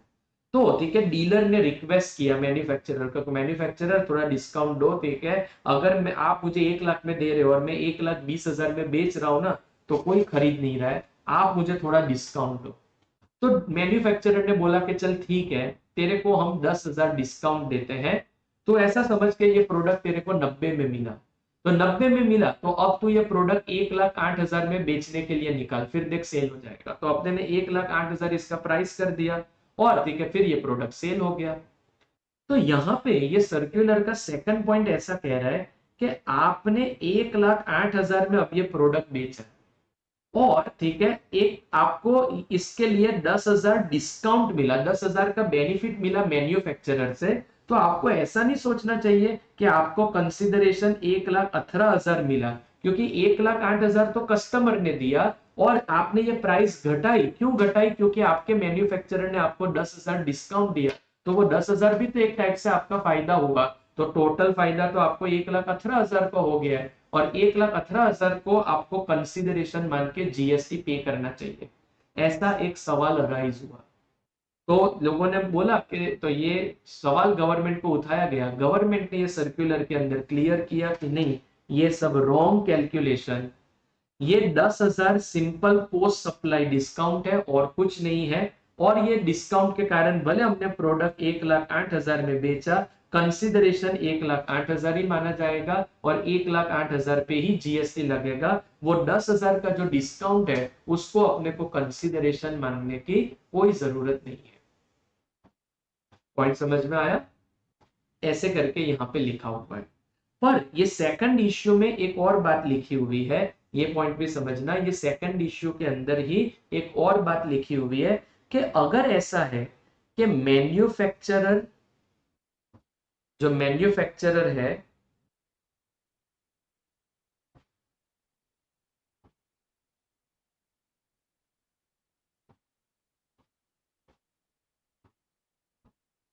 मैन्युफैक्चरर और जो एंड कंज्यूमर है, उनके बीच में कुछ एग्रीमेंट पहले से हो रखा था कि एंड कंज्यूमर को ये प्रोडक्ट 1,08,000 में ही मिलेगा, उससे ज्यादा प्राइस में नहीं मिलेगा। अगर ऐसा कुछ एग्रीमेंट पहले से हो रखा है पर फिर डीलर तो बोलता है कि मैं इतने सस्ते में नहीं बेचूंगा 1,08,000 में, तो मैन्युफैक्चरर ने बोला कि तू टेंशन मत ले, तो एंड कंज्यूमर को 1,08,000 दे दे, हम तेरे को 10,000 डिस्काउंट दे देंगे, तो तेरे को तो 1,18,000 मिल जाएगा। अगर इस टाइप का एग्रीमेंट कुछ था एंड कंज्यूमर के साथ और फिर ये 10,000 डिस्काउंट ऐसा मिला, तो फिर ठीक है, डीलर का कंसिडरेशन 1,18,000 माना जाएगा और 1,18,000 पे फिर जीएसटी भरना पड़ेगा। सो अगर प्रोडक्ट सेल ही नहीं हो रहा था, सेल ही नहीं हो रहा था और फिर मैन्युफैक्चरर ने डिस्काउंट दिया ताकि डीलर का प्रोडक्ट सेल हो जाए, तो फिर ये डिस्काउंट वैल्यू ऑफ सप्लाई में ऐड नहीं होगा, ये सिंपल पोस्ट सप्लाई डिस्काउंट है, ये वैल्यू ऑफ सप्लाई में बिल्कुल ऐड नहीं होगा, ठीक है। और ये सिंपल सा पॉइंट था। पर अगर मैन्युफैक्चरर और एंड कंज्यूमर के बीच में पहले से एग्रीमेंट था अबाउट द फाइनल प्राइस और फिर ठीक है डीलर उस प्राइस पे बेचे, उसके लिए उसको 10,000 का बेनिफिट मैन्युफैक्चरर से मिलता है, तो फिर ये 10,000 ठीक है वैल्यू ऑफ सप्लाई में ऐड किया जाएगा। तो इस टाइप का ये सर्कुलर के अंदर क्लैरिफिकेशन दिया हुआ है। देखो इन लोगों ने लिखा हुआ है कि डीलर और मैन्युफैक्चरर दोनों प्रिंसिपल बेसिस पे काम करते हैं, और अगर प्रोडक्ट सेल नहीं हो रहा था और डीलर बाद में कॉम्पिटिटिव प्राइसिंग के लिए डिस्काउंट देता है, तो ठीक है, ये जो डिस्काउंट है ये सिंपल पोस्ट सप्लाई डिस्काउंट है, ये वैल्यू ऑफ सप्लाई में से एक्सक्लूड नहीं होगा, जो मैन्युफैक्चरर और डीलर के बीच में ट्रांजैक्शन हुआ था उसमें नहीं होगा, और बाद में डीलर ने जिस प्राइस पे बेचा उसके अंदर ये पोस्ट सप्लाई डिस्काउंट कोई ऐड भी नहीं किया जाएगा। सो देखो कह रहे हैं कि such discount can not be considered as consideration for further supply of the goods, और वो जो डिस्काउंट है वो वैल्यू ऑफ सप्लाई में ऐड नहीं किया जाएगा। पर इन लोग कह रहे हैं कि अगर मैन्युफैक्चरर और एंड कंज्यूमर के बीच में पहले से एग्रीमेंट था और उस कारण से फिर ये डिस्काउंट दिया गया, then in such a case such discount shall be included in the overall consideration. Okay, so ये पॉइंट है, ये ध्यान रखिएगा। अच्छा, और इसी सर्कुलर के अंदर एक और पॉइंट अपने को दिया हुआ है। अब ये नया पॉइंट और क्या है कि whether a post sale discount extended by the manufacturer to the dealer can be considered as consideration in lieu of the activities to promote the sales of the goods. Now सुनो, अपने ने manufacturer से 1 लाख में product खरीदा, बाद में हम इसको 1,20,000 में सेल करते हैं। अब प्रोडक्ट है कि सेल ही नहीं हो पा रहा है, सेल ही नहीं हो पा रहा है, ठीक है, तो ठीक है अपने, अब देखो मैन्युफैक्चरर ने तो हमको प्रोडक्ट दे दिया, अब प्रोडक्ट के ओनर अपने डीलर है, और ये प्रोडक्ट सेल नहीं होगा तो नुकसान डीलर का है। तो डीलर है ना मार्केटिंग करता है इस प्रोडक्ट की कि नहीं नहीं सेल करना ही पड़ेगा, नहीं तो अपना नुकसान हो जाएगा, तो मार्केटिंग करता है। और मैन्युफैक्चरर ने भी इसको बोला कि चल तेरा प्रोडक्ट सेल नहीं हो रहा है तो मैं तेरे को 10,000 डिस्काउंट दे रहा हूं, तू मार्केटिंग वगैरह कर, ठीक है, और ये प्रोडक्ट कैसे भी करके सेल कर। तो ऐसे केस में सवाल उठा कि ये तो ऐसा हो रहा है कि भाई मैन्युफैक्चरर जो है वो 10,000 डिस्काउंट नहीं कंसिडरेशन दे रहा है फॉर दैट मार्केटिंग वर्क, तो फिर तो ये कंसिडरेशन माना चाहिए। तो यहाँ पे ये सर्कुलर कह रहा है बिल्कुल नहीं, डीलर मार्केटिंग मैन्युफैक्चरर के लिए नहीं कर रहा है, अपना प्रोडक्ट बेचने के लिए ही कर रहा है, और मैन्युफैक्चरर ने उसको डिस्काउंट दिया क्योंकि ये प्रोडक्ट सेल ही नहीं हो पा रहा था। पर ये कोई ऐसा नहीं माना जाएगा कि manufacturer is taking advertisement service या प्रमोशन सर्विस, और ऐसा करके ये टैक्सेबल नहीं होगा ये 10,000। पर हाँ, यहाँ पे एक और बात लिखी हुई है कि अगर डीलर और मैन्युफैक्चरर के बीच में एक सेपरेट कॉन्ट्रैक्ट हुआ है, जहां पे डीलर ने बोला था कि ठीक है मैं आपके बिहाफ पे एडवर्टाइजमेंट करूंगा, मैं आपके बिहाफ पे को ब्रांडिंग करूंगा, customisation service, special sales drives करूंगा, अगर इस टाइप का स्पेसिफिक एग्रीमेंट हुआ है और फिर ठीक है डीलर ने इस टाइप के सब एक्टिविटीज की हुई है और उसके बदले में उसको कंसिडरेशन मिला हुआ है, देन इन दैट केस ठीक है वो फिर कंसिडरेशन माना जाएगा। पर अगर ऐसा कोई स्पेसिफिक एग्रीमेंट नहीं है तो डीलर तो बेसिकली अपने खुद के लिए एडवर्टाइजमेंट कर रहा है ताकि उसका प्रोडक्ट सेल हो जाए, और फिर वो कंसिडरेशन में नहीं आएगा। पर डीलर और मैन्युफैक्चरर के बीच में अगर स्पेसिफिक एग्रीमेंट था और फिर उस कारण से उसने एडवर्टाइजमेंट किया, तो फिर तो वो कंसिडरेशन माना जाएगा। ओके, तो इस प्रकार का एक पॉइंट यहाँ पे दिया हुआ है। ओके बच्चा लोग, चलिए आगे बढ़ते हैं। तो ये एक सर्कुलर आया हुआ है in the chapter of value of supply. Now students अपने आगे बढ़ते हैं, ठीक है। नेक्स्ट अमेंडमेंट आया हुआ है in the chapter of ITC, और ये भी एक इंपॉर्टेंट अमेंडमेंट है। मैंने लोकल डिलीवरी वाला इंपॉर्टेंट कहा, मैंने लाइफ इंश्योरेंस वाला इंपॉर्टेंट कहा, हेल्थ इंश्योरेंस वाला इंपॉर्टेंट कहा, और अब चौथी बार कह रहा हूं कि ये जो आईटीसी चैप्टर का अमेंडमेंट है ये भी एक इंपॉर्टेंट अमेंडमेंट माना जा सकता है। नाउ इस अमेंडमेंट के अंदर क्या दिया हुआ है बच्चा लोग, तो ये समझना। तो सुनो, हम लोगों ने ब्लॉक क्रेडिट का प्रोविजन देखा था सेक्शन 17 सबसेक्शन 5, जिसके अंदर एक क्लॉज डी आता है। क्लॉज डी ये कहता है कि अगर कोई भी इमूवेबल प्रॉपर्टी आप खुद ऑन योर ओन अकाउंट, ठीक है, अगर कोई भी इमूवेबल प्रॉपर्टी आप खुद कंस्ट्रक्ट कर रहे हैं और इसके लिए अगर आपने इनपुट्स या इनपुट सर्विसेज कोई भी गुड्स या सर्विसेज खरीदे हैं for construction of N immovable property on your own account, तो वो जो भी गुड्स या सर्विसेज आपने खरीदे हैं उसका आईटीसी आपको नहीं मिलेगा, है ना। इस टाइप का पॉइंट हमने देखा हुआ है। और इसके अंदर पर एक बात लिखी थी कि अगर आपने प्लांट एंड मशीनरी कंस्ट्रक्ट किया हुआ है तो आपको आईटीसी मिल जाएगा।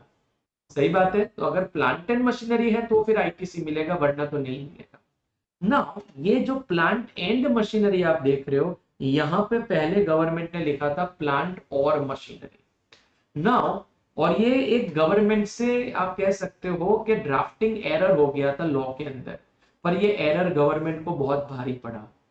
अब कैसे भारी पड़ा, ध्यान से समझना। प्लांट एंड मशीनरी नहीं था, गवर्नमेंट ने यहाँ पे क्या लिखा था, प्लांट और मशीनरी। ठीक है ना। इससे हुआ क्या, एक कंपनी है सफारी रिट्रीट्स प्राइवेट लिमिटेड, ये लोग रियल एस्टेट बिजनेस के अंदर है, और इन लोग क्या करते हैं, मॉल्स वगैरह बनाते हैं, और मॉल्स वगैरह बना के, ठीक है, इन लोग क्या करते हैं, फिर उसको रेंट पे देते हैं। मान लो कि ये सफारी रिट्रीट्स वालों ने एक मॉल बनाया, मॉल बनाने के लिए बहुत सारे गुड्स या सर्विसेज खरीदे होंगे जिसके ऊपर जीएसटी लगा होगा। बाद में इन लोग क्या करते हैं, इसको रेंट पे दे देते हैं और रेंट इनकम अर्न करते हैं, और ये रेंट इनकम पे जो जीएसटी लगता है उसमें से उन लोग, वो मॉल बनाने वाला जो जीएसटी था वो सबका आईटीसी उन्होंने क्लेम किया। अब गवर्नमेंट ने नोटिस और इश्यू की कि भाई कैसे आपने आईटीसी क्लेम किया, इसका आईटीसी आपको नहीं मिलेगा क्योंकि ये तो इमूवेबल प्रॉपर्टी है और इसमें हम आईटीसी आपको नहीं देंगे। तो इन लोगों ने बोला कि भले इमूवेबल प्रॉपर्टी है पर आपने लिखा है कि प्लांट और मशीनरी है तो आईटीसी मिलेगा। गवर्नमेंट ने बोला कि प्लांट और मशीनरी है तो मिलेगा। तो इन लोगों ने क्या कहा कि देखो गवर्नमेंट, भले ये मॉल जो है वो मशीनरी नहीं है पर ये हमारा प्लांट तो है ना, हमारा तो इसी से रेवेन्यू जनरेट हो रहा है, तो हमारा तो ये प्लांट हो गया, तो ठीक है हमको तो फिर इसका आईटीसी चाहिए। तो गवर्नमेंट ने कहा कि देखो मशीनरी मशीनरी वाला जो प्लांट होता है ना उसका हम आईटीसी देंगे, ये प्लांट का थोड़ी मिलेगा। ठीक है, ये मॉल को हम प्लांट थोड़ी मान सकते हैं। तो इन लोगों ने बोला कि नहीं, आपने तो लिखा हुआ है प्लांट और मशीनरी, या तो प्लांट होना चाहिए या मशीनरी होना चाहिए, तो दोनों में से कुछ भी है तो आईटीसी मिलना चाहिए। ऐसा आर्ग्यूमेंट इन लोगों ने किया और ये केस गया सुप्रीम कोर्ट में। सुप्रीम कोर्ट ने जजमेंट दिया सफारी रिट्रीट्स के फेवर में और बोला कि नहीं भाई, ये कंपनी सही कह रही है, अगर आप प्लांट एंड मशीनरी लिखते तो समझ जाते कि हाँ मशीनरी रिलेटेड जो प्लांट होता है उसकी बात कर रहे हैं, पर क्योंकि आपने प्लांट और मशीनरी लिखा तो ठीक है, ये तो फिर आपने गलत लिख दिया और ये कंपनी का कोई फॉल्ट नहीं है, इन लोग इस मॉल को प्लांट मान सकते हैं और इन्होंने सही आईटीसी लिया हुआ है ना। आपको ध्यान होगा कि इसके ऊपर जो एक क्लॉज सी था कि अगर आपने वर्क्स कॉन्ट्रैक्ट सर्विस लिया हुआ है रिलेटिंग टू इमूवेबल प्रॉपर्टी तो उसका भी आईटीसी नहीं मिलेगा, और उस पॉइंट में भी लिखा है कि प्लांट एंड मशीनरी है तो मिल जाएगा। अब उस पॉइंट के अंदर गवर्नमेंट ने प्लांट एंड मशीनरी लिखा था और यहाँ पे गवर्नमेंट ने गलती से क्या लिख दिया, प्लांट और मशीनरी, ऐसे करके लिख दिया। प्लांट एंड, तो एक पॉइंट में प्लांट एंड मशीनरी लिखा और दूसरे में प्लांट और मशीनरी लिखा, तो ये कंपनी वाले तो चढ़ बैठे इसी पॉइंट पे कि नहीं, अब यहाँ पे आपने खुद और लिखा है तो इसका तो मतलब अलग ही होना चाहिए, और सुप्रीम कोर्ट ने इनके फेवर में जजमेंट दे दिया। अब ये गवर्नमेंट का ड्राफ्टिंग एरर था जिसका इस कंपनी ने फायदा उठाया। गवर्नमेंट ने बोला कि भाई हम किसी को भी ऐसा गलत फायदा तो उठाने नहीं देंगे। गवर्नमेंट ने इस सेक्शन के अंदर अमेंडमेंट किया और प्लांट और मशीनरी को हटा के क्या कर दिया, प्लांट एंड मशीनरी, और इसके साथ साथ एक एक्सप्लेनेशन इंसर्ट कर दिया। ये एक्सप्लेनेशन इसके लिए इंसर्ट किया कि ये सफारी रिट्रीट्स और इसके जैसी जितनी भी कंपनीज हैं जिन लोगों ने ये प्लांट और मशीनरी पढ़ के आईटीसी लिया हुआ है उन सब से वो सब वसूल किया जाए। ये एक्सप्लेनेशन इंसर्ट किया और ऐसा लिखा कि not with standing anything contain, चाहे कोई भी जजमेंट में, कोई भी डिक्री में, कोई भी ऑर्डर में pass by any court including supreme court, चाहे कोई भी अथॉरिटी ने, कोई भी ट्रिब्यूनल ने, कोई भी कोर्ट ने कुछ भी जजमेंट दिया हो, हम सबको ओवरराइड कर रहे हैं और हम ऐसा कह रहे हैं कि ये पॉइंट के अंदर जो वर्ड प्लांट और मशीनरी था, it should be read as plant and machinery and it will be always deemed to have been read, it should always have, it is always deemed to be construed as plant and machinery. वो जो supreme court का judgement था उसको override कर दिया और लिख दिया कि चाहे कोई भी जजमेंट में कुछ भी दिया हो, भले इस प्रोविजन में पहले प्लांट और मशीनरी था, but it should be read as plant and machinery, उसको ऐसे ही पढ़ा जाए और पहले से ऐसा ही था ऐसा ही माना जाए। एंड देयरफॉर ये मॉल्स वॉल्स जो आप कंस्ट्रक्ट करोगे इसका कोई आईटीसी नहीं मिलेगा, और जिन्होंने भी लिया हुआ है उन सब से हम रिकवरी कर लेंगे और विथ इंटरेस्ट सब पे करवाएंगे। सो इस प्रकार का एक अमेंडमेंट आईटीसी चैप्टर के अंदर किया गया है, ध्यान रखना। इस टाइप इसका भी एक पॉइंट आपको एग्जाम में क्वेश्चन आ सकता है।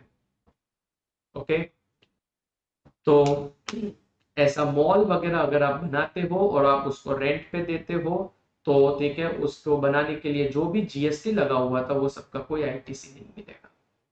ठीक है, चलिए नाउ स्टूडेंट्स, नेक्स्ट अमेंडमेंट हुआ है, ठीक है, in the chapter of tax invoice. Tax invoice, credit note, debit note, e waybill, ये जो अपना चैप्टर है इसके अंदर सेक्शन 34 सबसेक्शन 2 अपने ने देखा हुआ है जो बात करता है क्रेडिट नोट की। ठीक है, और अपने जानते हैं कि एज अ सप्लायर जब मैं क्रेडिट नोट इश्यू करता हूं तो मेरी आउटपुट टैक्स लायबिलिटी में कम करता हूं, और रिसिपिएंट ने जो ज्यादा आईटीसी लिया होता है तो उसको क्या करना होता है, उसको आईटीसी रिवर्स करना होता है।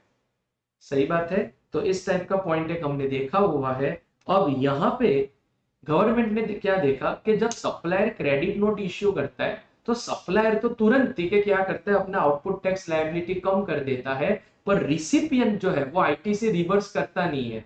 तो गवर्नमेंट बोलता है यार ये तो हमको डबल नुकसान हो जाएगा, सप्लायर ने आउटपुट टैक्स लायबिलिटी कम कर दी पर रिसिपिएंट तो आईटीसी रिवर्स ही नहीं कर रहा है। तो गवर्नमेंट ने यहाँ पे एक प्रोवाइजो डाल दिया, और प्रोवाइजो के अंदर ये लिख दिया कि अगर आपने क्रेडिट नोट इश्यू की है तो सप्लायर अपनी आउटपुट टैक्स लायबिलिटी तभी रिड्यूस कर पाएगा जब ठीक है उस क्रेडिट नोट में जितना भी आईटीसी है, the ITC has been reversed by the recipient.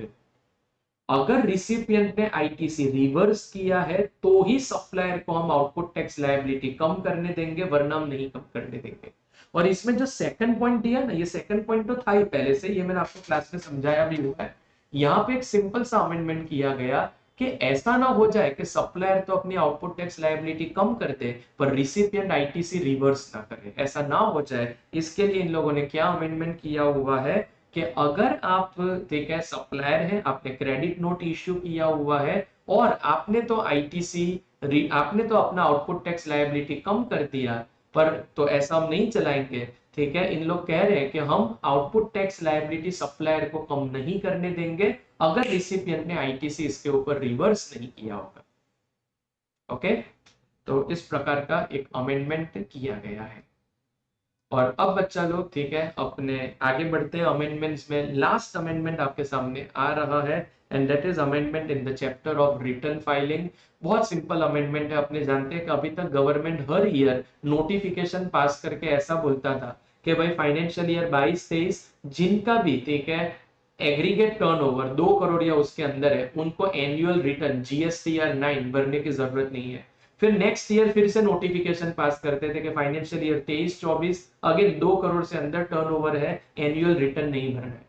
Government ने सोचा कि क्या हर साल नोटिफिकेशन पास करते रहने का, इन लोगों ने एक सिंपल लॉ के अंदर लिख दिया कि फ्रॉम फाइनेंशियल ईयर 24-25 ऑनवर्ड्स कोई भी रजिस्टर्ड पर्सन का aggregate turnover is up to ₹2 crore तो उसको एनुअल रिटर्न भरने की कोई जरूरत नहीं है। सो अब एक बार का ये पॉइंट डाल दिया तो अब आगे से इनको हर साल नया नया नोटिफिकेशन पास करने की जरूरत नहीं पड़ेगी।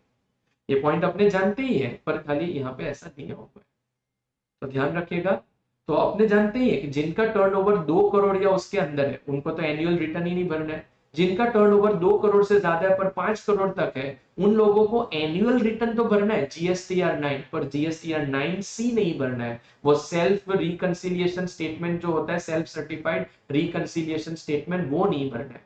और जिनका टर्नओवर 5 करोड़ से ऊपर है उनको जीएसटीआर 9 एनुअल रिटर्न वो भी भरना है, और साथ में वो self certified reconciliation statement GSTR 9C वो भी उनको भरना है ना। अप टू 2 करोड़ कुछ भी नहीं भरना है, ना जीएसटीआर 9 ना 9C।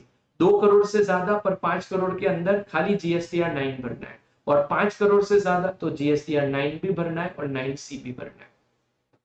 ओके, तो स्टूडेंट्स विद दिस अपने जीएसटी के सारे अमेंडमेंट्स जो है वो कंप्लीट होते हैं।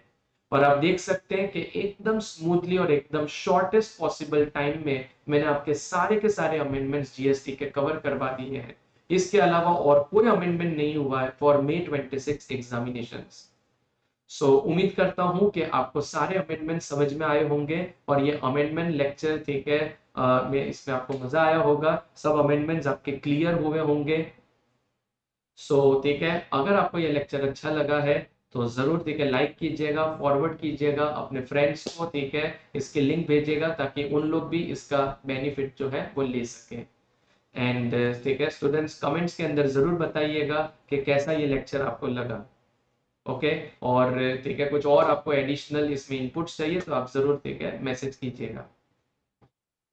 तो students, good luck for your exams. May 26 में एग्जाम है, टाइम आपके पास लिमिटेड है, चीजों को ठीक से रिवाइज करें, इंपॉर्टेंट पॉइंट्स जो है, ठीक है, उनको पढ़ें, वर्ड टू वर्ड सब चीज लर्न न करने जाएं, और ठीक है, की वर्ड्स को ध्यान रखें, की प्रोविजंस को ध्यान रखें, प्रैक्टिकल क्वेश्चंस की लिख लिख के प्रैक्टिस करें, तो आप जरूर सक्सेसफुल होंगे अपनी मे 26 इंटरमीडिएट एग्जाम के अंदर। So good luck to all of you, my best wishes to all of you. मैं दुआ करूंगा कि आप सब पास हो जाए एग्जाम के अंदर और बहुत अच्छे मार्क्स आप लेके आए। Good bye everyone and good luck for your exams.